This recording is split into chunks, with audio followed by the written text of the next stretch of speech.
Roll call, Brent is absent today. I myself am present. Dakota is absent. Danny Carrion's present. Carter Edmondson's present. Stormy Raspberry's present. And Michelle Terry is present. I verify we have a quorum of board members present in the boardroom per provisions Texas Open Meetings Act. Mr. Bennett, will you verify that we comply with the Texas Open Meetings Act provisions concerning the notice for this meeting? Yes, sir, we did. Carter, would you mind leading us in invocation? Yes, sir. Father, we just thank you for this day. Thank you for this community that you placed us in. Lord, the students and the staff and everybody we have that's a part, Lord. We just ask, Lord, that you would guide us, that you would watch over this district, Lord, that you would help us excel and do things beyond even what is the norm. But we know that we can't do it without you. And so, Lord, just guide us as we make decisions and put plans in place that are going to equip these young people and help them to excel and do well in life. Lord, we need your help. Be with us tonight. In Jesus' name, amen. Mr. Bennett, do we have any registered comments or speakers at this time? No, sir, we do not. All right, so we will progress on into acknowledgements and appreciations. Ms. Bibb? I'm Miss Bibb today. Oh, Ms. Cole? Yeah, I'm Miss Oh, you got a lot. She's not here. Miss Bibb couldn't be here, so I'm stepping in for her today. So we're gonna start with Kennedy. This month we did respect. So, Kennedy, you stand up, tell them your name and who nominated you. I'm Kennedy Elmerbeck. Miss Groves nominated me for respect. Which one? Dominic, you wanna go? Okay. My name is Dominic and Miss Edmondson nominated me. My name is Jax Terry and Miss Coker nominated me for being respectful to teachers and students. I'm Pearl Terry. Miss Harris nominated me for being helpful and respectful. I'm Barbara Patel. Miss Beanson nominated me for participating in class.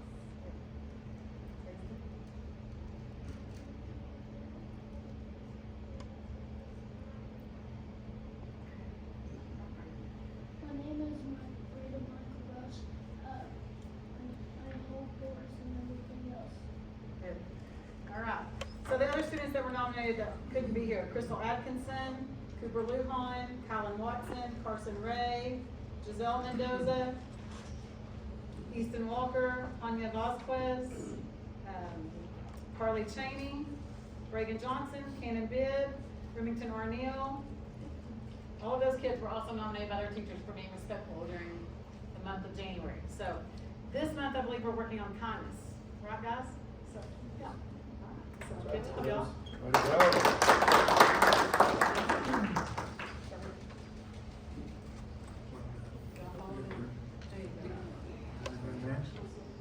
Okay, third grade, y'all go grab your program. Good job, buddy. Good job. Way to go, girls. There you go, you man. Good work. Okay, we have one more presentation for you though before we're done. Third grade, as part of their curriculum, has been working on building a city. And so they're gonna tell you, they're gonna tell you about that real quick. I had more that wanted to be here, but they're playing basketball tonight. So, all right, guys, y'all wanna come up here? Here they come. And tell them your name. My name is Noah. My name is Pete. So we've been working on, they had to build a city out of, well, it actually just started off as a grid.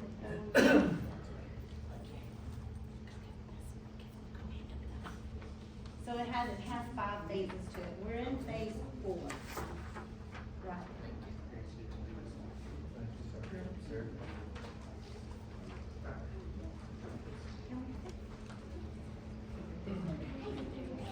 The objective of our project is to create a city from scratch using geometry skills and concepts such as angles, area, and perpendicular. 2D and 3D shapes and coordinates. There were 3 phases to build our cities.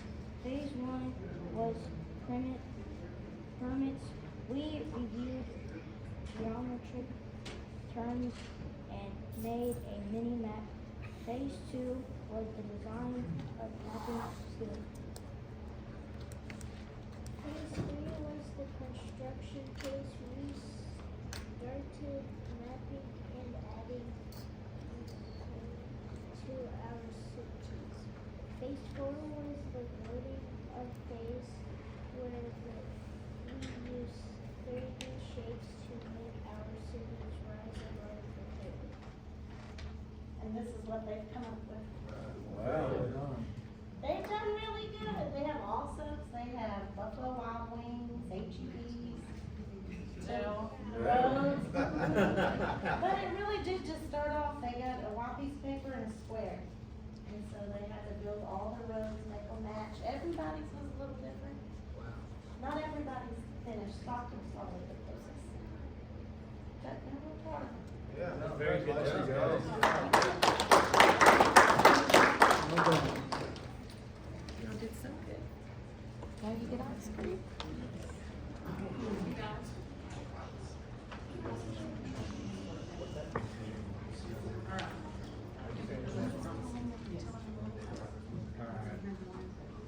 So as far as also acknowledgements and appreciations, you know, sitting here on the board, we put a lot of time and effort in, and just wanted to give Stormy a little extra thank you for coming out in the nice freezing cold and helping clearing out the parking lot.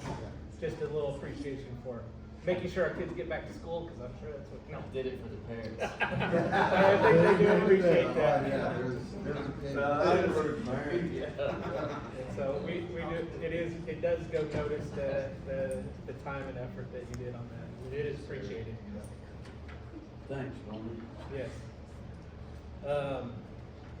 So now we'll progress on into the CTE performance on board progress monitoring. Ms. Shoemaker, the floor is yours. Okay. Do we need to move the camera onto you more? No, please don't. I'm fine being out of the picture. We're gonna zoom up on it. Yeah. Okay, so I'm just gonna give you guys some CTE updates and just kind of go over just a few things that, to explain more, I guess, of what I do and what's going on in our different programs here at the school. So we have programs of study, and these are the ones that we offer where they could become a completer. So some of our classes overlap, and then some of them, like we might have just one or two classes that we don't typically, the kids don't get a completer, but these we all could be a completer. We offer at least 3 classes that equal 4 or more credits. So accounting and financial services, animal science, agriculture, technology and mechanical services, business management, culinary arts, diagnostic and therapeutic services, which is gonna be like your health science stuff, environmental and natural resources, and then graphic design and interactive media. So industry-based certifications is something that came about just a couple years ago, and this graduating class of 2026 is the first year that we have to have. Every student has to have the IBC with their completer to get the full credit that we want. So we started last year, our class of 2025 all had, we had 100% had an IBC, and this year we're on track for 100% to be in the class of 2026. We currently have 17 out of 20 of the students that already have an IBC, and then those other 3 should test by May. And some of that is just move-ins, or just students, they haven't had a completer, so we don't want them to test in something that isn't going to help them. So my goal is to typically, I like to start their junior year, try to get those done so that we're not stressed out their senior year, and then we just have a few to kind of work through. I was going to tell y'all something and I forgot, but anyway, so that's kind of my goal. The reason we don't start sooner than that is because the IBC list changes. And so typically, I think this current one is actually good for maybe 4 or 5 years, but before that, it was only good for 2 years at a time.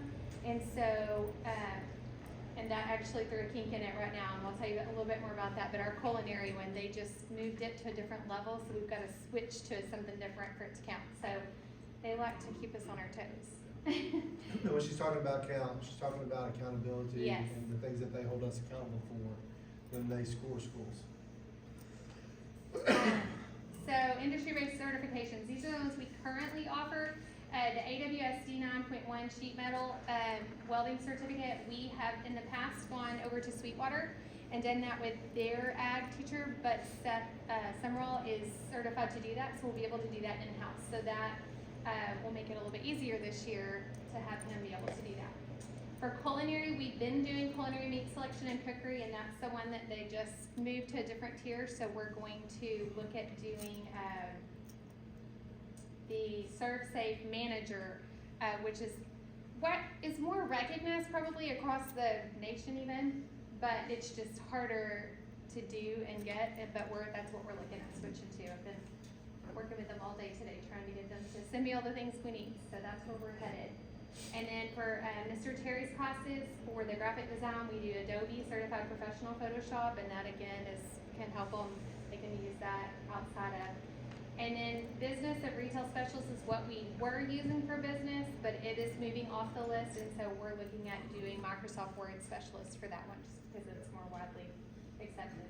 And the state just changes this and moves things on and off based on what they determine is needed in the workforce. So completers. So to be a completer, that means a student has to choose the program of study that we've kind of already talked about, the ones that we offer, and then they have to take 3 or more courses that fall in that program of study, and then it has to at least have one that's a level 3 or 4 course, and of course those are rated on a scale from TEA also, and then they have to at least complete 4 credits in those.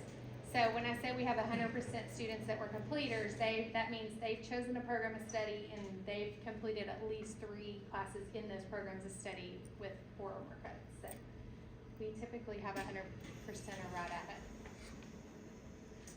So as Mr. Bennett was talking about, CCMR counts on our accountability. So the A to F school ratings that we do, the star is for 40% of our accountability rating, but the CCMR also counts for 40% of our accountability rating. And then the additional 20% is the graduation rate. So CCMR is big and becoming obviously bigger because they're putting it right up there with STAR. So that's why we're working really hard to make sure we are staying on track to get, our ratings. And I don't think a lot of people realize how much CCMR counts towards our accountability. Right. And the idea is, again, kids can walk out the door with something that they can get a job at and make a living at if they're not college bound. And in case I don't think I told y'all, CCMR is College Career Military Readiness. So, and that's kind of what this is leading into. We do a really good job of having our kids career ready. They are earning their industry-based certification and they are becoming completers. So we are on track there. I mean, we are, like I said, pretty much at 100%. So we should be good on career ready. Military is kind of out of our control. We, if they join the military, we get points, but if they don't, then, but we can't, I'm not gonna force anybody to go that route. And then college ready is the one that we're really working on. And what gets us on that is TSI, and I'll talk to you a little bit more because I think I have it zoomed in. So the highlighted points, so all of these points are the ways we could be college ready, but the highlighted are the only way Roby can be, because that's all we don't have AP exams, we don't have an associate's degree. So the 2 ways that we can become college ready are meet the Texas Success Initiative, which is TSI, or earn dual credit, which is either 9 hours of any dual credit or 6 hours of English or math. So we do offer dual credit, and so, but the TSI is what's getting us, like where the kids are struggling to pass it. And so that's what we're working on. Zane and I kind of are trying to come up with a plan to, like, how can we raise our TSI scores? Like there's some TSI free websites that we can get on and have the kids work on in their enrichment classes, or there's a program through the Service Center offers us, it's called Zello, and so they have a little study thing for TSI on there. So we're trying to see what the best option is for us, but that is something that we're gonna have to do, is raise our TSI scores. This is gonna be a big deal over the next 3 Yes. or 4 years. And then, I was gonna say, I did break this down, so this is like our district is this line compared to the region state. And then, so our district, so college, career, military, you can see we went up in 2022-23 from 80% to this to And if you can't 23. see this, it's in your board packet on your agenda, and I have it printed for you, Danny, if you can't see it. Sorry, I didn't think to bring out copies. Yeah. 23-24, it went up to 82.6%, which we're above the region in that, and right at the state, 23-24. So this is just our report from DEA, so I don't have 24-25 or, obviously the current. But then, you'll see on college ready, what's getting us is the TSI right here. Our TSI is at 34% in English language arts, and then our math was at 39, which it did jump. So from 22-23, from 15 to 39, and then from 10 to 34. But that is what is getting us the biggest, is just our TSI. So that's just something that we've got to get our kids to pass. And it's just, we are a testing center, so Ms. Loomis starts testing them, and then she'll have them retest. If they're like on that bubble, you can just sit down and take it back to back to try to get you to pass it, but it's just tough. So that's something that we know that we've got to get our scores higher. But dual credit is the other way that we can get it besides just the TSI. And we do offer dual credit, but as you know, not every single student takes dual credit. So we did get TSTC approved, Mr. Terry, his graphic design program of study to be dual credit. So those students now will be able to have him teaching them college dual credit courses for the graphic design right there here in Roby. So that will help us because those students will be able to get 12 hours of graphic design courses over 2 years. And so that will get them their 9 hours. So that will get our graphic design students, will get that even if they didn't pass the TSI. So that would get those students. And then we'll of course have the other students that are in dual credit. But culinary didn't pass because we don't have a commercial kitchen. So we couldn't get our culinary program dual credit. And then I haven't heard back on welding. So I'm hoping that maybe welding would be like something where we could just tweak maybe a few things in our shop and possibly would offer the welding and graphic design would help us get some of that credit on the accountability.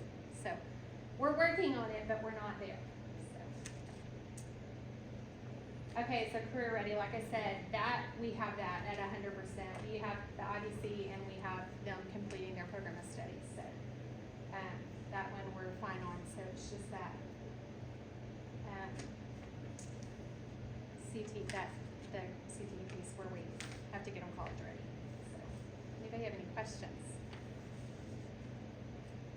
So also, I will just tell you on the CTE stuff. So, just by doing like, offering these courses we offer and all that, the stuff we just talked about, like we bring in around $430,000 just from, doing those things. But if we can get that extra piece, that's called outcome bonuses. And so that would be from the TSI, the dual credit and all that. And so that would just be in addition to what it's already bringing in. We can bring in more. So hopefully, that's just the goal is to help the district. Is there anything else you would like to be able to do that we could help support you to make you even more successful? I know that's a tough question. That is a tough question. I mean, I really feel really supported. I feel like Good. anytime we need something, if we come, to their school, I feel like we get what we need in that aspect. TSI is just hard. Yeah, I can tell that's a challenging spot. It is, It's and like, why don't more kids do dual credit in my mind, but I know there's other boundaries. Yeah, and so our students don't even know the graphic design piece that we're doing. We're going to add that because it just happened, and we actually have a meeting Wednesday with TSTC to come here and just work out the rest of the kinks. Yeah. But that just in itself is going to help us because anybody that flows through his classes, if they don't typically take dual credit, they will. But a large portion of our students take more of the welding, culinary. So that's, we've got about a third probably that we're going to hit now. So we've just got to figure it out.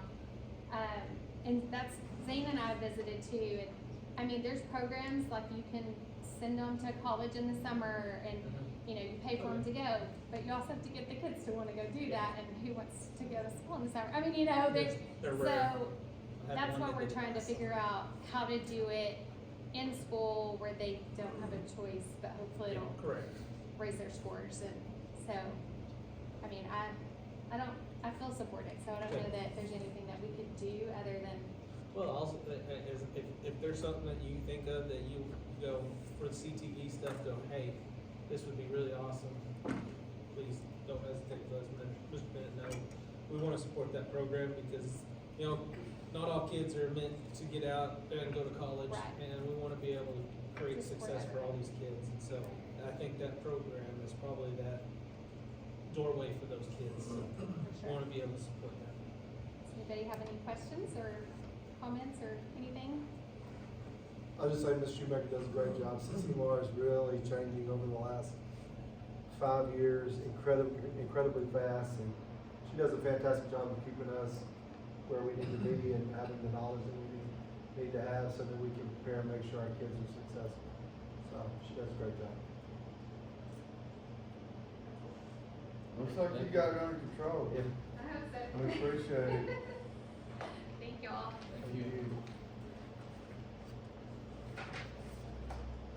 Alright, now on to informational items, athletic director's report.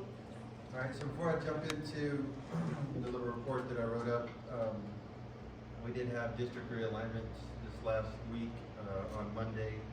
Our basketball and football switched up, basketball tremendously, football, we still have a few familiar faces, but in basketball, it's gonna be us, Aspermont, Paint Creek, Looters of Oka, Rotan, and Rule.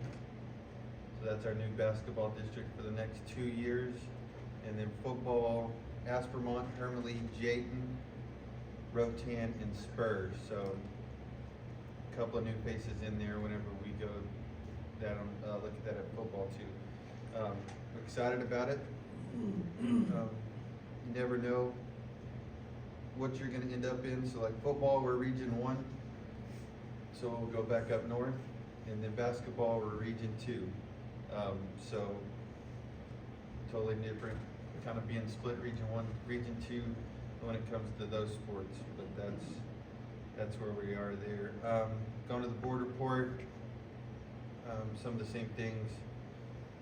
Really pleased with the amount of participation we're having, especially in the lower levels, in the junior high and JV boys. We've been pretty successful with them. Powerlifting's kicked off. This will be, the girls have gone to 2 meets. Boys just won because we had bad weather cancel out one of ours and didn't make it back up. Softball started up. We've had trouble fielding those games because of small school and everything else going on, especially with the schools that we're scheduled with. So we just paused everything on that, and we'll pick up with EULA on Monday. I believe is our first one. Baseball, they've started practice as well.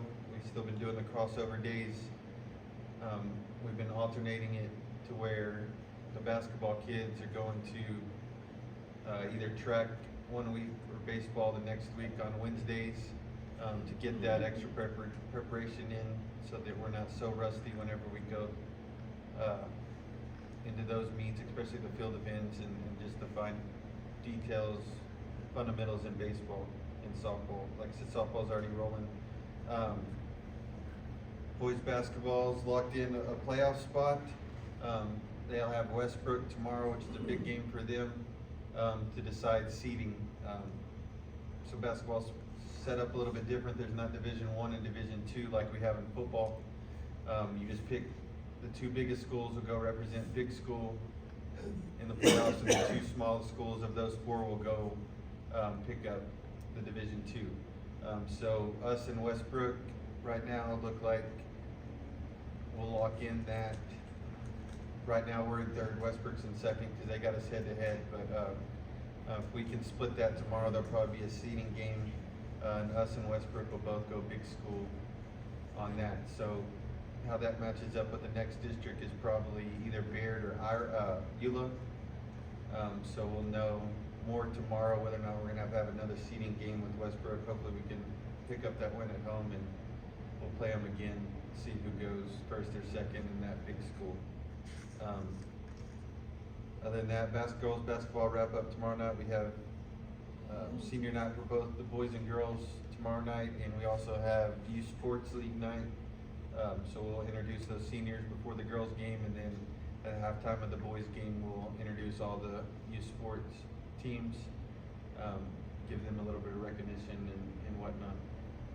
But other than that, getting ready for a busy spring. Right now, it looks like we have about 15 kids playing baseball, and we're right at 10 girls playing softball. So hopefully we can build on those numbers.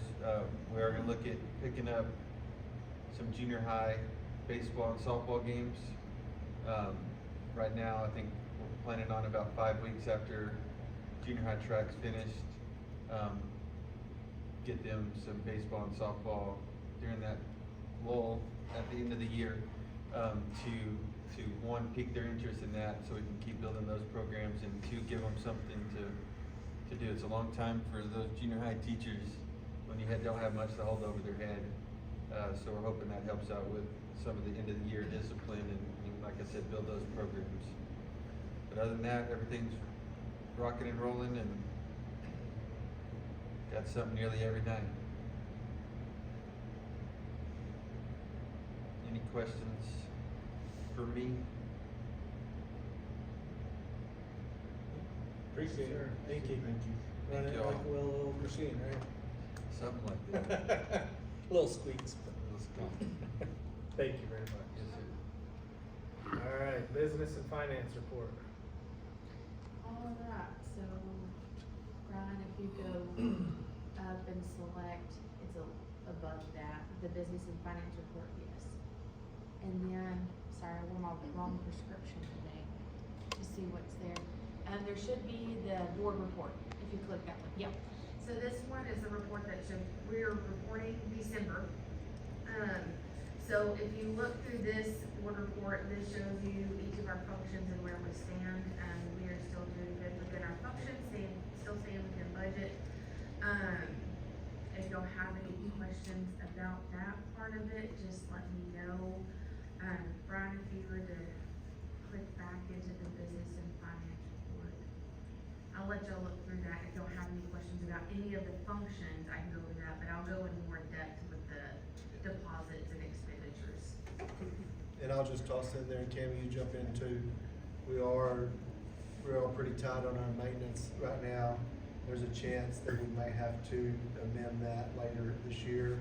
We have a meeting on February 26th to rerun the template, because we think we're pretty well ahead of what we budgeted based on our attendance and based on our enrollment. So we'll have a better idea of where we are and where we're sitting for the year at the end of the month, and then when we come in March, we'll be able to tell you a little bit better about kind of where we're sitting. Again, we budgeted on 294 students. We ran 317 for most of the year. We're sitting about 308. So we're pretty far ahead again, but we'll look at that at the end of the month when we rerun the template to kind of see where we stand before we bring any kind of amendment to you. Like she said, every other function, we're looking pretty good, but it's been a challenging year maintenance-wise. There's been some expenses that's kind of, we're pretty close to the place there where we're gonna have to come to you and ask for an amendment. And we still have money that we can move across the functions. Yep. So when we do that, we'll do a budget amendment and move it across the functions. So, and we'll look at that first. I mean, cause if we can try to save money this year, that's Yep. the goal. So if we can really cut, that's what I would prefer. I know that's what we would prefer to do. Yeah. So if you go into the cash receipts at top one, so this is our deposits for the month of December. So we had, in our general account, we had $268,986 worth of deposits. In our cafeteria fund, we had $16,010.83. And then our debt services, we had $108,504.40. And you can see through the line items, they're broken out at the top where it says 199, that's gonna be your general, the 240 is gonna be your cafeteria, 599 is the debt services. Do Do y'all have any questions about any of the deposits made? Can we just talk a little bit about the tax deposits that you and I talked about this afternoon? Yeah, so the tax deposits, we receive those in the mail. And so whenever we get those, I personally try to make a goal weekly to deposit. Depends on what we have going on in the office. I mean, in the beginning of December, we had our audit, but we also had our cafeteria audit. And so, a lot of things going on. Then you have your end of the year reporting. So anyways, you receive checks, from the tax office. And whenever you do, as you can see each line, let me look at one of them. Tax deposit 7777.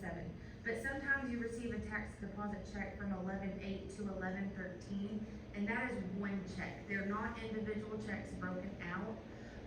But sometimes you may receive them individually, sometimes you may receive 3 or 4 checks in one envelope. It just depends on their process. But right now, you know, we're in the tax season, so we're gonna see more of that flow in right now versus later in the year, it's gonna start slowing down. You know, besides, you know, your delinquents that may come in for your taxes. So whenever we get those, I try to deposit them weekly, depending on whenever we receive them. And then from there, I will code it out how they have it branched out on their checks. So I know that might be clear as mud, but I can visually show y'all if y'all need me to next time, how it's broken out. But it just kind of depends on what kind of month that they're having as well. It may be better one month than the previous month, so it just depends. Does that make sense?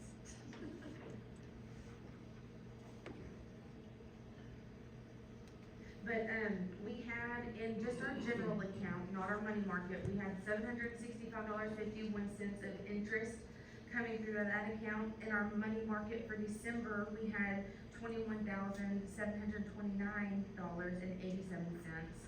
And then, our 240, that's in our general budget, so you won't have, interest for that. Same for 61, your 599, we had the interest of $2,299.11 on our debt services account. Any questions about any other deposits or interest? Any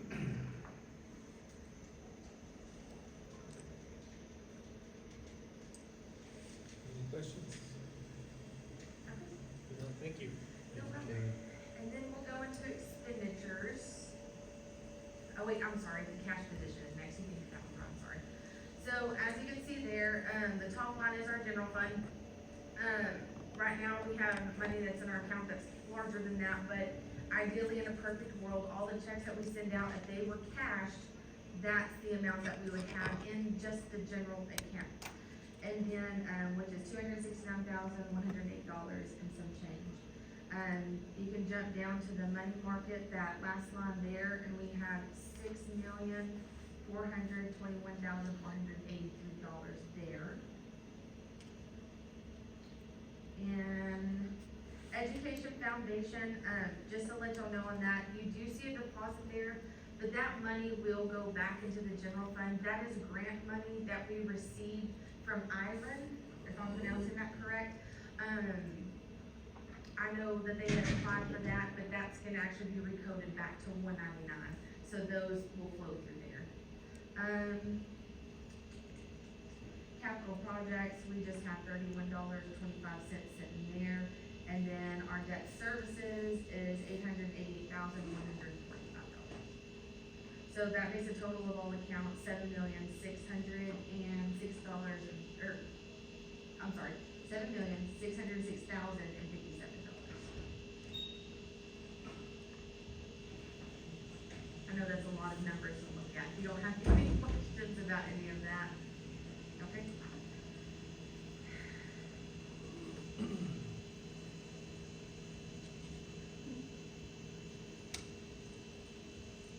And then next is expenditures. And if y'all see something later on, feel free to email me if you need to, if you have any further questions. Was there anything, it's probably under the check register then. So, it's gonna be the same thing. So in all accounts with our expenditures, we had wrote $155,272.81. But you're gonna have your general and your activity accounts. That's everything that came out in the month of December.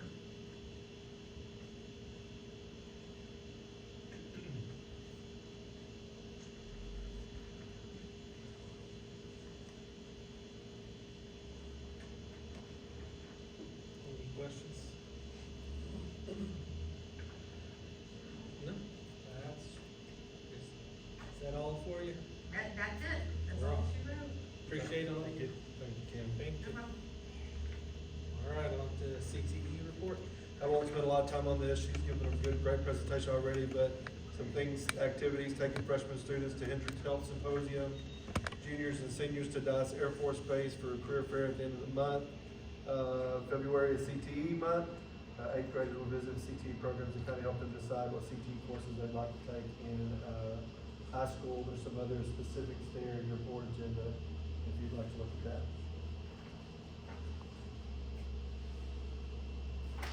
We'll continue on to superintendent's report. Okay, so current enrollment's 308, our current attendance for the year is 96.17%.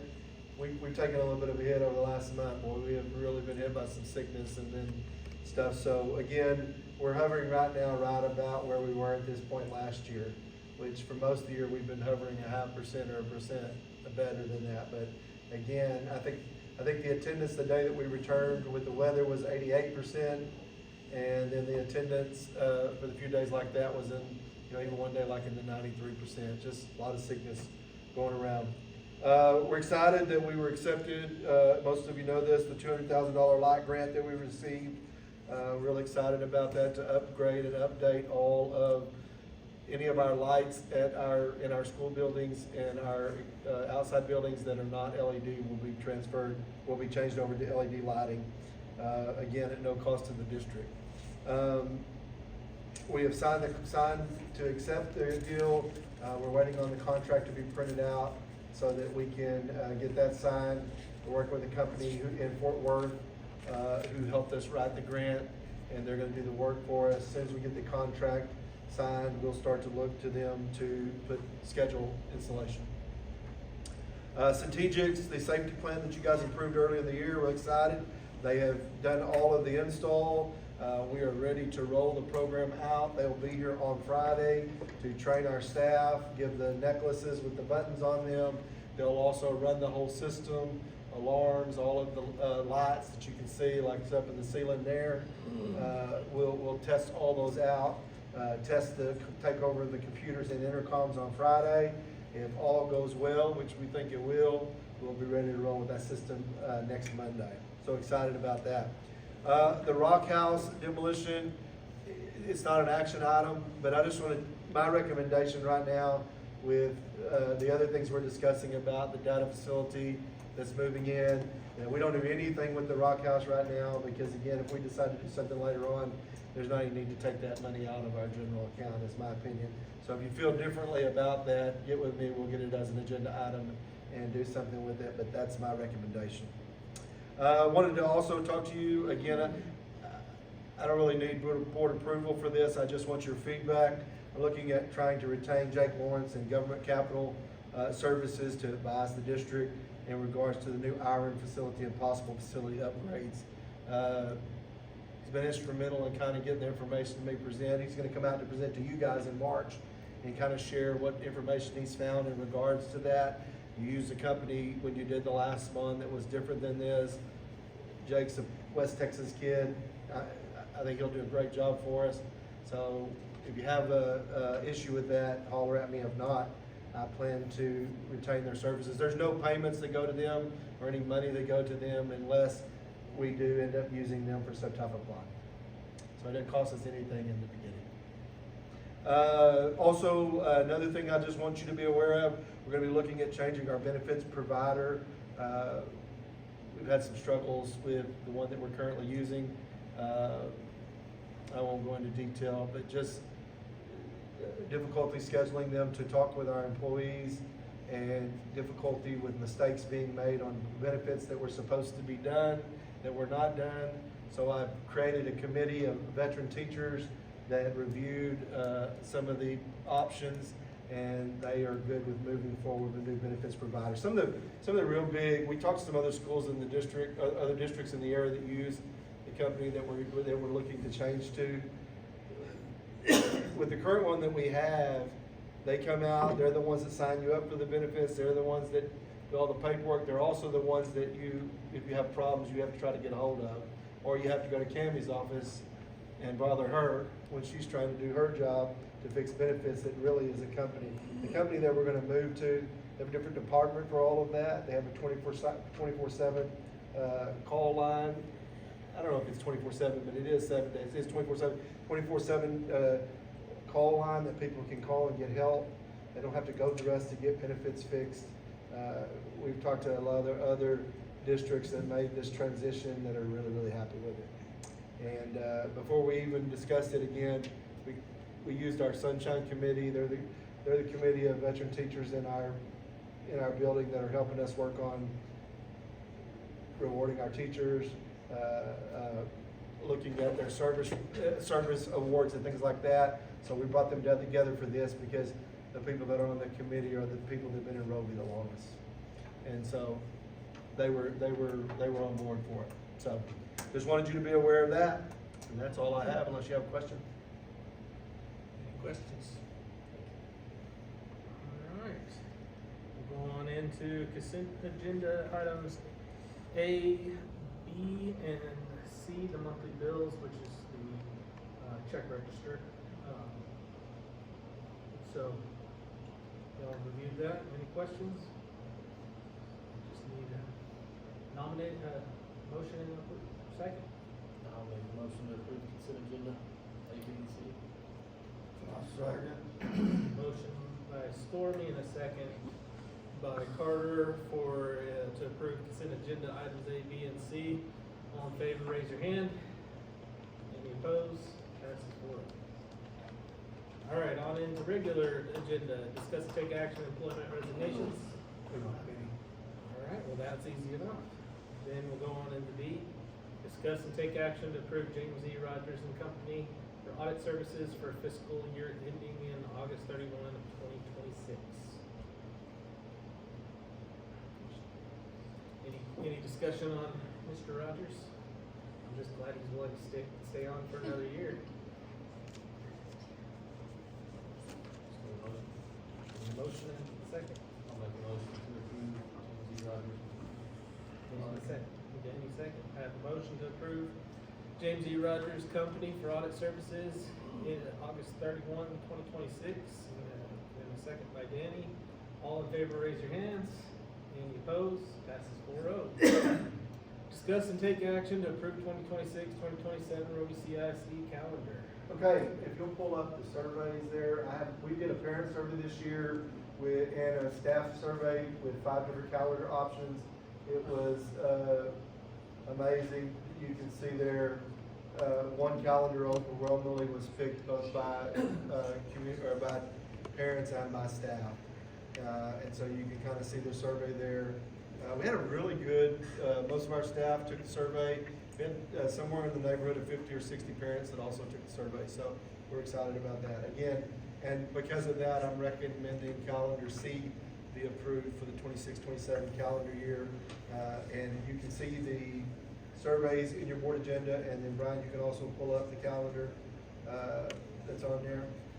I lost it. That's okay. It's gonna be at the bottom of that regular agenda there. Or should be. Click into, yeah, click in there. Oh, I have it. That's okay, yeah. There it is. And then the one that says, yeah, and then pull up the actual calendar.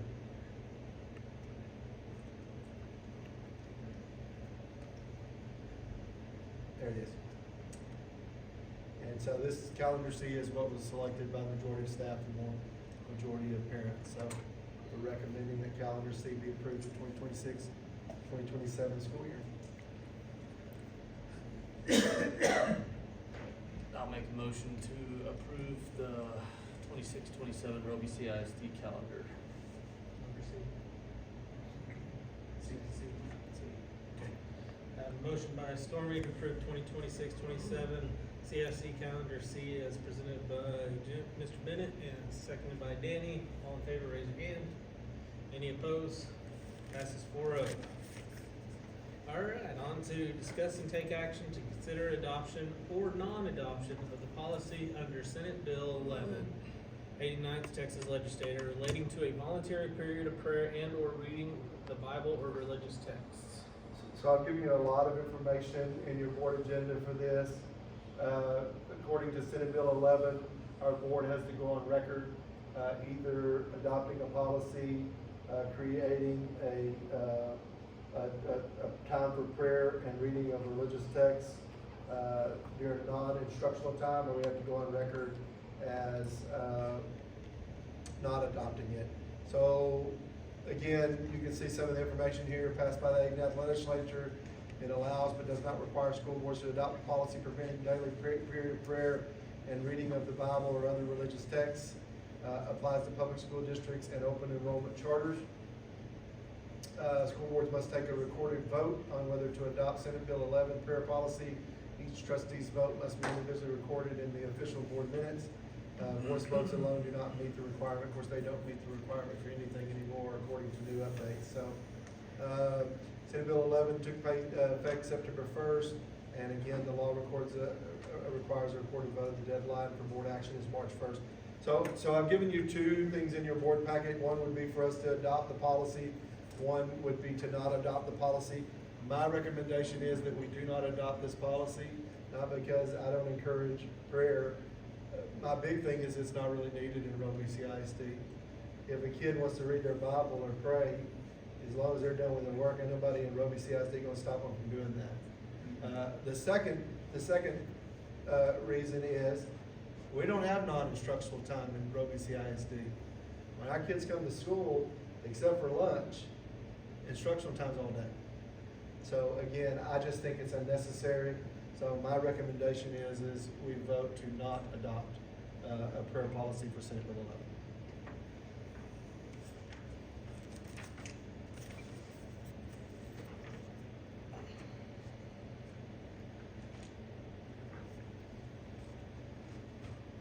I'll make a motion not to adopt the Senate bill as presented by Mr. Bennett. I have a motion and a second by Carter to not adopt the Senate Bill 11 relating to voluntary period of prayer as presented by Mr. Bennett. All in favor, raise your hand. Any opposed? Passes 4-0. All right, now we need to discuss and take action to nominate someone for the Board of Directors for the Jones County Appraisal District to replace the resigning Mr. Griffith. I did some kind of thinking and asking around, and Mr. Bennett checked in on it. And the one person I kind of thought would probably be a really good asset for our school and also even for Jones was Clay Cole. Since he works there as an extension agent, he's a Roby graduate. I felt like he would be a very good candidate. I believe Mr. Bennett checked in and he was willing to be nominated. And so he just one that popped into my mind. If y'all have any other ideas or thoughts? Not against anyone, but I felt like he'd look in the best interest of all kids, really, since he works with kids, and then also he's our graduate from us. So. I think that's good if he wants to, willing to. I spoke to him today. He's willing to be nominated. I need to mention him. I guess we just need a official nomination. A motion to nominate him. Make a motion to nominate Clay Cole for the Jones County Appraisal District Board to replace the resigning Mr. Griffith. I'll second it.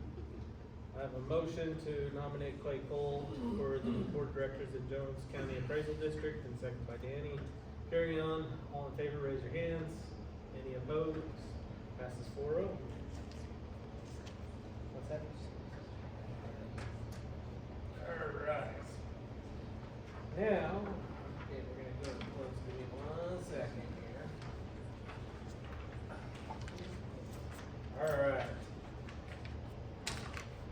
Board will now move into executive session under the following sections of Texas Government Code. 55.1.072, 55.1.074, and 55.1.087. The time is now 6:50.